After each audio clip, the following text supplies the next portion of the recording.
Welcome back to Hedge Heads, brought to you by FM Bank. John, what are we talking about today? Very different markets. I'm excited. These markets are changing rapidly. We're going to be talking about re-owning bushels. How many years has it been since we talked about that? We're going to break down some strategies that may or may not be of interest to guys out there. I'm a little hesitant chasing this thing right now, but I really like the numbers that are coming out. We should definitely talk about the time of year.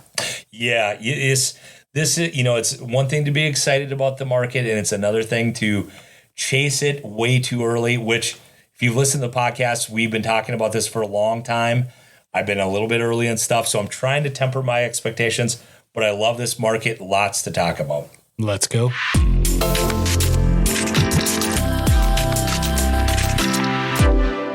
Welcome to Hedge Heads, where hosts John Prischmann and Ryan Tungseth discuss commodity markets, hedging, and anything related to trading futures. Remember, the risk of loss in trading commodity interests can be substantial. These are opinions only and not trading advice. While no one knows where the market's going, they're not afraid to share some ideas. Well, John, this has been quite the August heading into September, and these are really not your normal markets. I want to trade bean options this time of year. I want to trade bean options all year. Yes. Yeah. That's not a thing anymore. This is nothing like the last 2 years. I think if you would listen to our podcast over the last 6 months, this is what we're hinting at, that you're headed to very different markets. This one's even way different than I thought. As the Pro Farmer Tour is getting out there, they're already seeing boots on the ground, already seeing surprise, disappointing from where they thought it was. And to me, what's the amazing part is they thought this was going to match last year's crop, where literally every single week was perfect in every county in the U.S., besides a few counties in Ohio. How they thought this one was going to match that one was the only surprise to me. Now, they're getting boots on the ground. It is a very different August.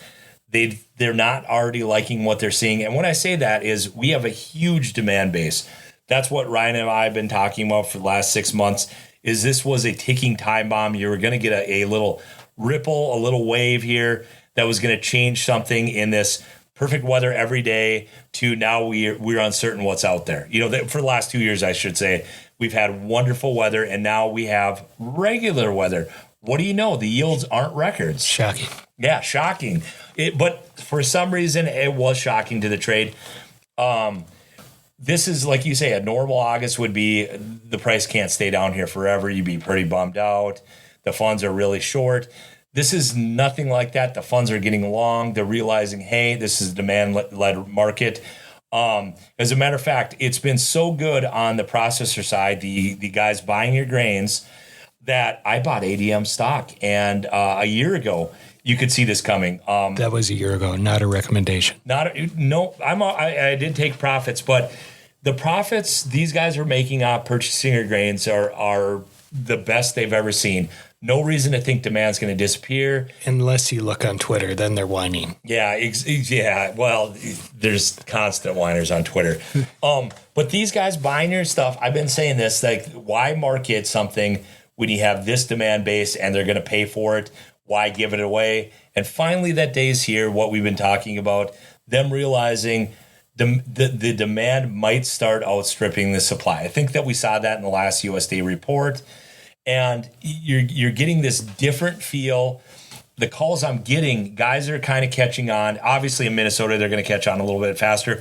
Most of the calls, like I want to get involved on the long side, have been in Minnesota more than anywhere else. But it's a sign of the times. It's not what they thought already.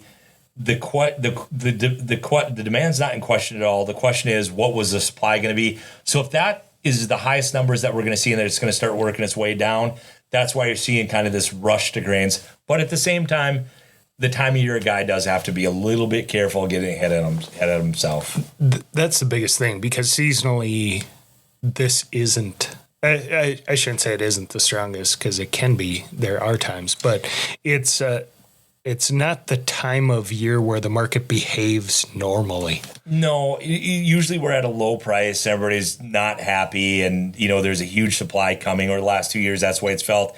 This one, now we have a question mark on the crop. I'm not saying it's small by any stretch, but at least there's a question at what it is, but we know the demand's there, and it's starting to get to be mainstream now. I tend to be early in trades, and I definitely was. I'm going to be really disappointed when these September calls expire worthless. A lot of September corn calls were bought, and they're not going to work. December looks like it's got a very good shot at working. So it fell a little short there, a little bit ahead of myself, but it was what we were talking about all winter. Do not give, all spring into summer. Do not give this crop away. Keep the upside open. We said keep the upside open, or I did, so many times that you were getting annoyed at it.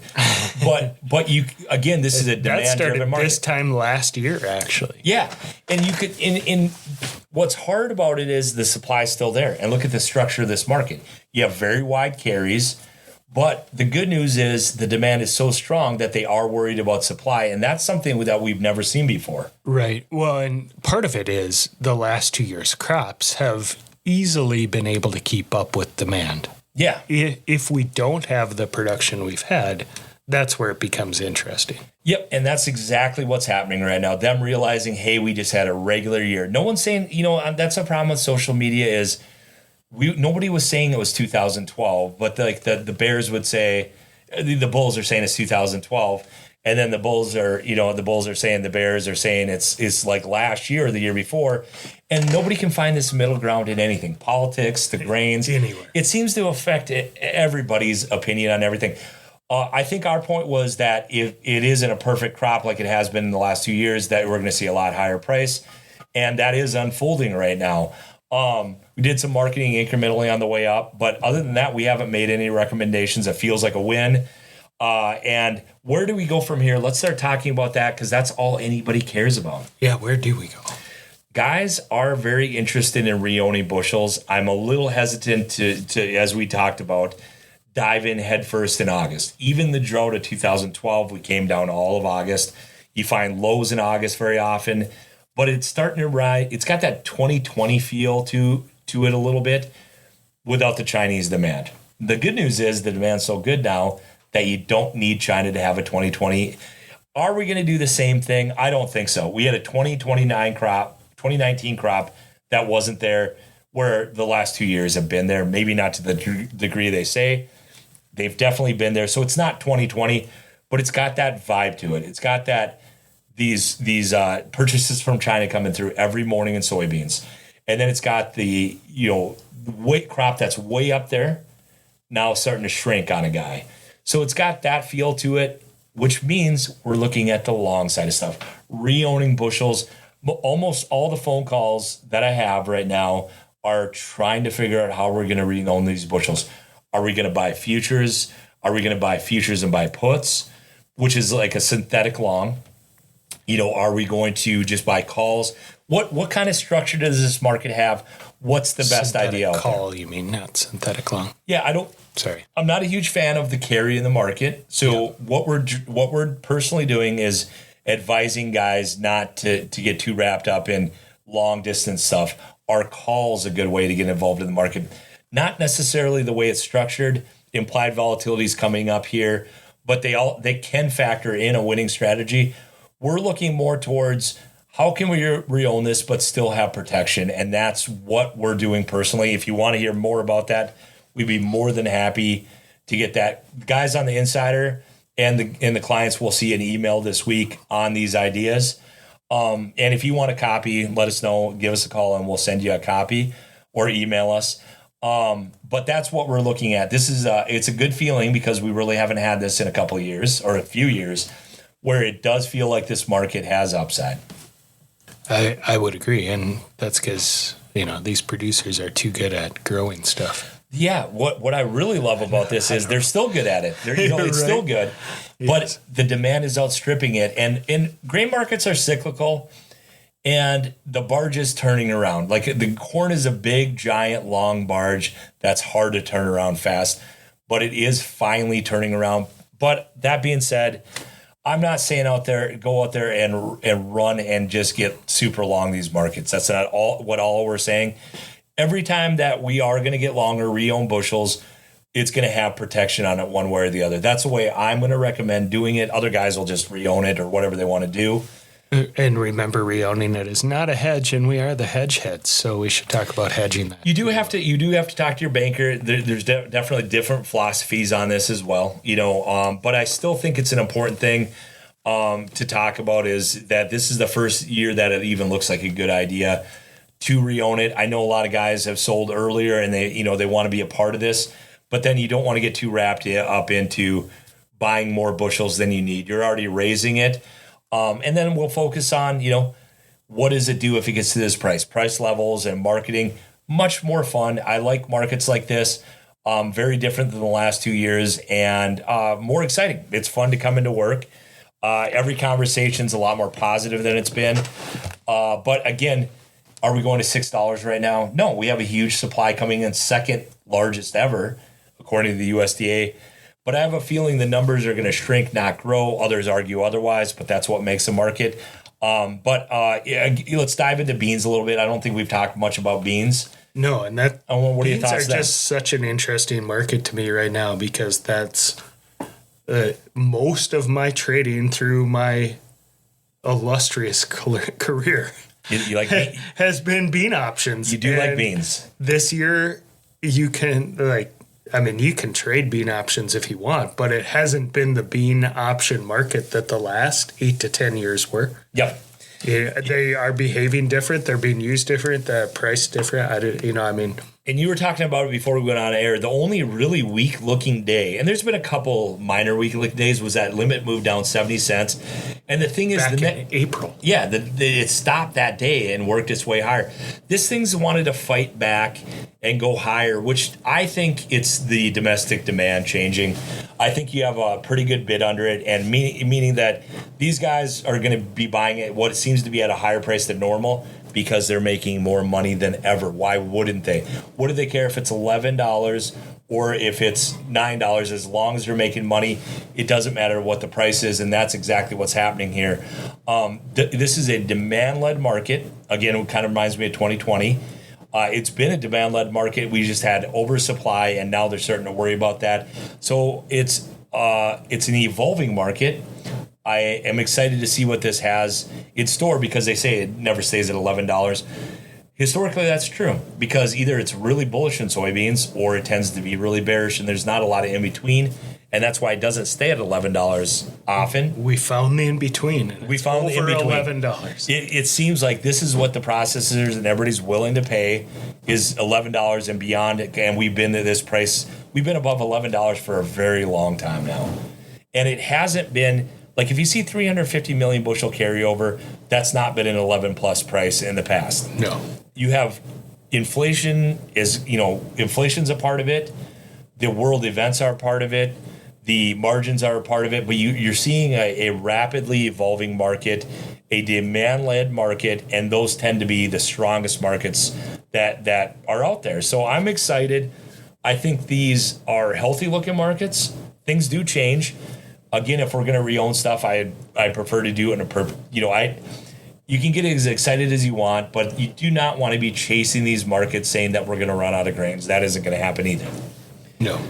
I think that's the biggest challenge right now to the markets is that I do prefer the upside on the grains, but this time of year is really hard to make upside decisions. It is.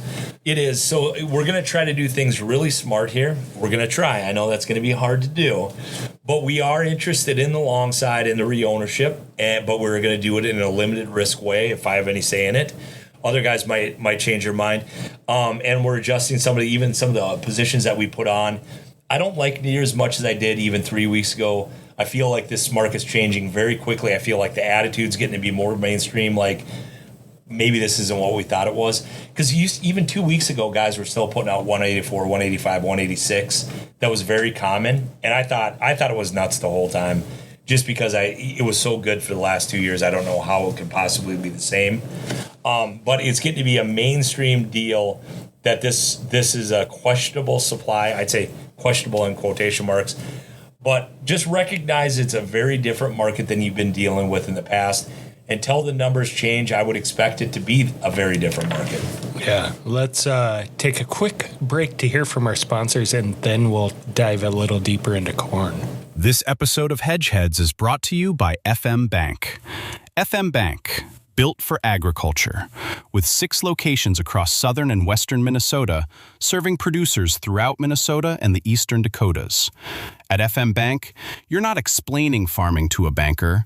You're working with lenders who actually farm themselves and understand the decisions you face every day. FM Bank's segregated hedge and marketing line program gives producers dedicated financing to execute marketing plans, manage risk, and seize market opportunities without tying up operating capital. From field to finance, experience the advantage. Visit mybankfm.com to learn more. Member FDIC. We're back, John. Give me some numbers on corn. What are you looking at? What are your options? What options do you have? What spreads are you looking at? What are you watching on the corn market? So synthetic long, like a synthetic long call position is basically you're buying futures and then buying put, but picking time periods and dropping one side, versus holding it. Like it's not just as black and white as just doing that. So let's say you buy a futures position, you buy December futures, call it 485. Then you turn around and buy a put. Now that's where it gets tricky. Like I think that you don't need a ton of time. Either this is going to keep going or it's not. But what are the choices? You have October, which is 38 days, and then you have December, which is 93 days. You have September, that's 4 days. So if you're near the money, if you're near the money, you're going to be paying that 12.5 cents in October. So if it goes down, the put's going to start making up, for your long futures. Now, what could happen is you could buy this. It could drop sharply. Let's just say, oh, shoot, I shouldn't have done that, but my put's making money. At one point, you'll have the choice to drop the put, the protection, or keep it on for, the continued protection. But it limits your risk to the downside because you have a put on. And why would you do that if you just think it's going to go up? Well, emotions come into play with this. Bankers and money comes into play with this. A lot of different things come into play with it. And so if you're willing to give up, say, like 19.5 cents, you can have protection all the way through December. Now, why do you need protection if you think it's a bull market? Let's go back to that. You have USDA reports. Nobody knows what it's going to say. It could be wildly bearish for all anybody knows. We saw what they said in August, but that doesn't really count because it's not the boots on the ground data yet. So you have September, October, and November tend to be very, very important reports in years like this. Years like last year, not so important. When it was big, Pro Farmer goes out there, says it's big, everybody's kind of on the same page, it's big. You wouldn't expect a lot of numbers to change. This year is more like a few years ago where we don't know what we have out there. The number could go up, the number could go down. That's why you'd be looking at protection. Also, the funds are very long this market. And if they decide, hey, I don't like this trade anymore, I'm going to get out of it, it could go down 40 cents and mean nothing other than it's going down 40 cents because these guys are exiting. So that's what we were talking about earlier, is that this is not a really good time of year to chase the market. Yeah, absolutely. It was in 2020, but there's very few years that are like that. That's why I'm a little more hesitant and want protection. So there's that way. Can I just buy a call? Absolutely, you can. And you're going to pay a lot of carry, and you're going to pay for a lot of time, and implied volatility's come up here a little bit more, over the last week or two, which tells me the attitude is really shifting in corn as well. The option guys think this could move now. So that's not as attractive to me because it's expensive to do at the wrong time of year. So what else could you do? Could you sell a put and buy a call? Yes, that's another close cousin of the synthetic long that we were just talking about. What's the problem with that? Well, it's, you're selling your put and then you're buying your call. You're a little bit away from the money. If you do it right at the money, it doesn't quite pay for it, and it doesn't make a lot of sense. So that doesn't work as good. But at least it's a different idea, and that's what I'm trying to do. Trying to get ideas that are protected to some degree, but that one definitely is open to margin calls, and I'm not a huge fan of that one either. So it's not easy because we're chasing this market. What else could a guy do? A guy could just be patient, see if it sets back, and then get involved. How about the spread? December. I've been asked about that a couple times today. That is a spread that we have been in here lately. And what I don't like about it historically is that it's all fun and games in the December spread until about this time of year. Then it starts to get to be a real crop with real physical supplies, and they don't love to take a ton of carry out of the market. So it was at negative 20. There was 20 cents a carry in there between years. And then what is it today? It was like, I haven't seen it. Have you looked at it? Yes, but I don't remember. I have it up though. Give me a minute. My quote page, honestly, I have so many quotes up, and I just know as soon as I'm looking for something, it's exactly 14 cents. Okay. So it's right there in the zone where it's not that it can't gain from here, but it's not the same spread as it was before, spring into summer. But every time, like, there was guys that were buying it in the negative 30s, and they, obviously got to enjoy a few ups and downs here. So is there a better spread? Unfortunately, July, December is already inverted. No, the answer is no. There's no secret spread out there that looks attractive because it's such a weird structure to the market. You have very wide carry up front, then it's inverted to the back end. You don't see that ever, really. Beans kind of have been that way a little bit this year. Inverted in November, but July, November was at like a 25-year low going off the board. So that's what I'm talking about, getting ahead of ourselves. The spreads and the carry and everything say, we think this market's going to get bullish, but the front end saying we have a supply. So that's why I'm a little bit worried about being overly bullish here. And, I think I made it abundantly clear that I'm cautiously bullish at this time of year. But so the spreads are a little more difficult. Back to your point of being in the December, it could work, but there's no history showing that this is when this happens. This is a spread to be involved in. It's really not like that. But I am looking for stuff. Possibly May, December. I'm going to pull up the charts on that. Somebody was asking about that one. March, December. When I'm saying December, I mean December 27. So we'll take a good look at that, and we'll talk more about that. Then let's look at beans. Then you look at July, November of next year. That's inverted, 60 cents now, 65. They're all in these zones where, unless it was going to keep going and running this time of year, it doesn't seem like a good idea to me at all. Right. Just a weird structure to the market, and I don't like the spreads that much. But there is other markets that I really like the spreads in. Let's segue into cattle. There's some feeder stuff that I am involved in. I really like it. Give me a call. I'll tell you exactly what. I don't even want to hint at it, because if I hint at it, you're going to know exactly what I'm talking about. But there is some stuff in cattle that are setting up really well for spreads. Guys are getting involved. Not that it doesn't have risk. Cattle always has plenty of risk. But the feeder cattle are way out of line, and it's definitely creating some opportunities that I see there. Other cattle spreads like October, December cattle in the live side, that's come back in. It's been inverted now that October went under December. The live cattle stuff's starting to get to be structured more normal. That was way out of whack as well. We had some earlier spreads that we were doing there. They worked really good. Same thing's happening in feeders. I would expect something similar. When it got out of whack in live cattle, it got back in line. Feeders are way out of whack. They should get back in line.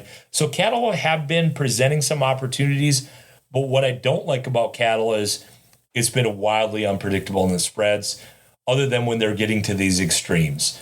Meaning, if you're on the in-between rides to where it's going, it's a really rough ride. But if you're catching them on these extremes, then it's been a fairly good trip. So it doesn't come without risk because the structure is so unusual in cattle. As a matter of fact, I'd say some of these spreads have never been to where they are right now. But is there a reason? I had a grain guy said, "Oh, it's going to keep running because look at the charts. There must be a reason." Cattle's a kind of an interesting market where this is very common that to get skewed in the wrong direction. Like I've seen October $8 under December before in live cattle. And you're thinking, boy, that's an awfully big gap. And they tend to correct that stuff. Yeah. So it does happen in cattle. It creates opportunities. Again, you just don't want to be early because then you can really get hurt in cattle. But if I'm spreading, I'm over in the cattle market. Also, the wheat market is all kinds of spreads happening there. You have these inner wheat spreads have been good for a while. Kansas was under Chicago in the fall. And now it's way over to the point where it's getting to be a little bit extreme on the Kansas side. Minneapolis has been on both sides of Chicago and Kansas. So there has been spread opportunities in the wheats. I think that there's going to be more going forward. But you can tell I'm a little more excited about these markets. I think you are too. We have different markets finally, and there's creating opportunities. And I would hit the phones more than you've been hitting the phones, because these are markets where you're getting enough volatility that it's creating these opportunities, and just much better markets to get involved in my opinion. Absolutely. It's, as you said earlier, it's more fun to come into work when there's stuff going on. Such night and day difference. It got so bad for the last 2 years that you kind of forgot how it worked. And now I'm coming into work every day. It's like, oh, this is how it used to be. Phones are ringing off the hook. Guys want to know what's going on. They're checking in. What you don't want to do is fall into the social media trap.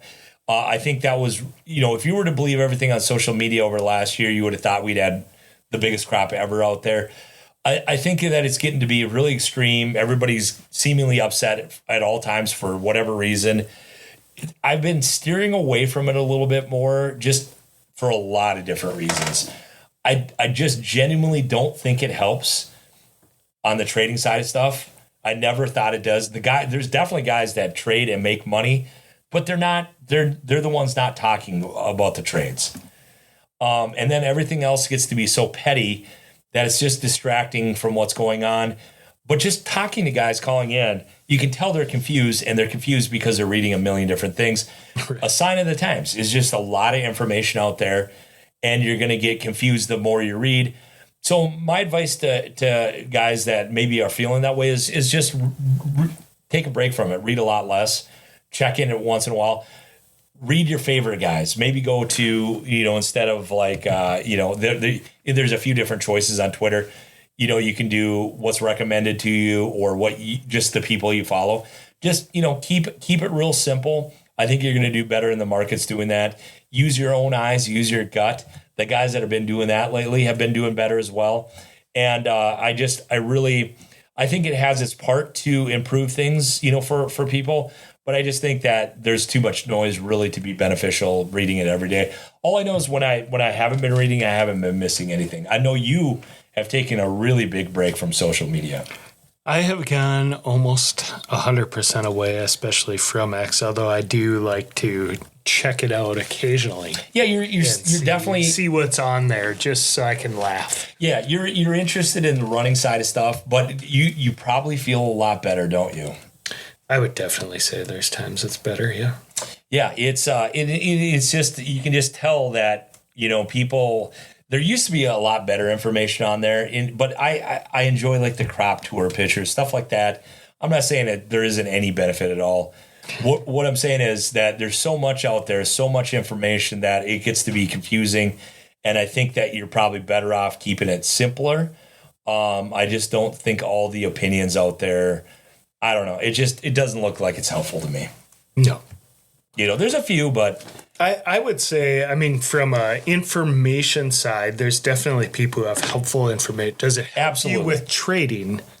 Not necessarily, but where I am on X all the time is right after reports are released. There are some people that release some really great info. Yeah, and absolutely. Thank you for doing that. And very, very organized, and and there's definitely guys we've talked about, in the past. They have good basis information. That's what you should be following. All that stuff, the snarky comments that try to be funny every day to get more, or try to get a viral tweet, like all that stuff's it's just really annoying. And there's more and more of it every year. Or that just try and tick people off, which is half the social media. Yeah, and what I really don't like about it is when you talk to guys in the past, they'd kind of have an idea and they'd be using their gut. And they tended to make better decisions than they're making now. Where the same guys are calling now, and they're really unsure on their opinion, and without a doubt, they're making unsure opinions on marketing or not marketing. And I just don't. The results I don't think over the last few years has been good. So I don't see a net benefit to it. Others will argue otherwise, but it appears that it helps people less and less. Right. Which is not surprising. It's just kind of the way it is in every category. I think if you're in politics and you followed, Twitter, I think it would be not helping your political career. I don't think it helps anybody's career. Although there's probably some niche things out there that are probably beneficial. I don't see it in the grain trade. Could be wrong. And what is with in a very large amount of grain merchandisers having Twitter accounts and being very, very vocal? Why is that? So they can complain about how bad life is while they make all their money. I don't know. I didn't say that out loud. They seem to be they like to voice their opinion a lot. Where brokers are really limited with compliance and all the rest of it. Not that brokers don't put it out there too, but I'm just saying. It's just grain merchandisers are probably the most vocal ones in the egg Twitter sphere, and they always seem to be fighting for some reason. Who knows why? They don't like fancy trucks sometimes pulling up to the place.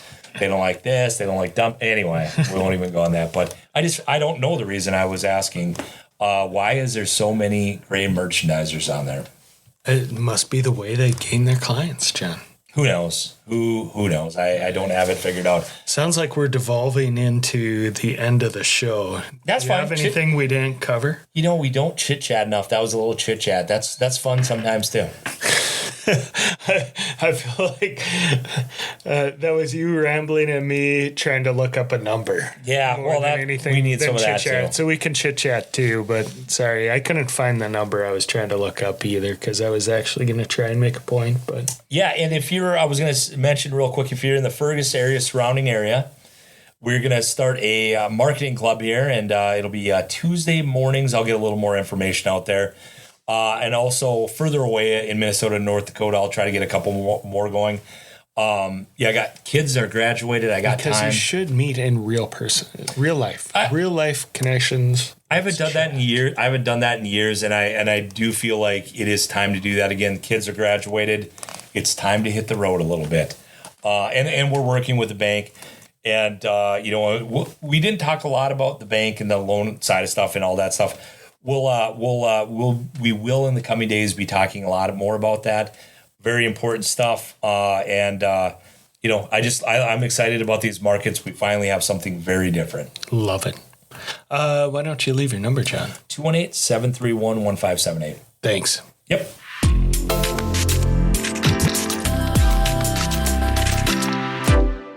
Back test. We've been recording for 7 minutes, John. We should start this. Okay.